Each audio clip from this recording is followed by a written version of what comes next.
आदिवासी बांधवांचा महत्त्वाचा सण तो म्हणजे होळी। होळीनिमित्त आदिवासी बांधव हे गेल्या 1 महिन्यांपासून उत्सव साजरा करण्यासाठी तयारीला लागतात। कामानिमित्त बाहेर कुठेही गेले मात्र होळीच्या सणाला सर्व आदिवासी बांधव हे आपापल्या गावी न चुकता हा उत्सव साजरा करण्यासाठी एकत्रित येतात। तब्बल 5 दिवस होळीचा उत्सव हे आदिवासी बांधव मोठ्या उत्साहात साजरा करतात। याच आदिवासी बांधवांच्या उत्साहात अमरावतीचे खासदार बळवंत वानखडे यांनी सुद्धा सहभाग घेत मेळघाट क्षेत्रामध्ये जाऊन आदिवासी बांधवांना होळी सणाच्या शुभेच्छा दिल्या व पारंपरिक पद्धतीने रंग उधळून वाद्य वाजवून व मोतीचूरचे लड्डूचे वाटप करून खासदार बळवंत वानखडे यांनी या आदिवासी बांधवांसोबत होळी उत्सव साजरा केला।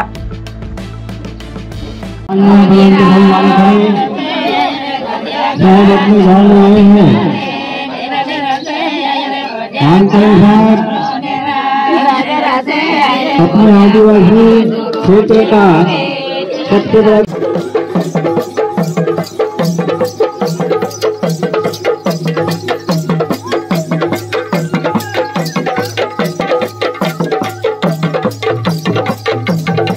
त्योहार के उपलक्ष्य में आपको शुभकामनाएं देने के लिए मैं खास आया हूँ।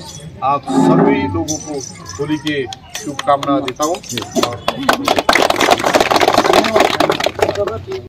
अशाच वेगवान घडामोडी पाहण्यासाठी आमच्या चॅनलला लाईक व सबस्क्राइब करायला विसरू नका।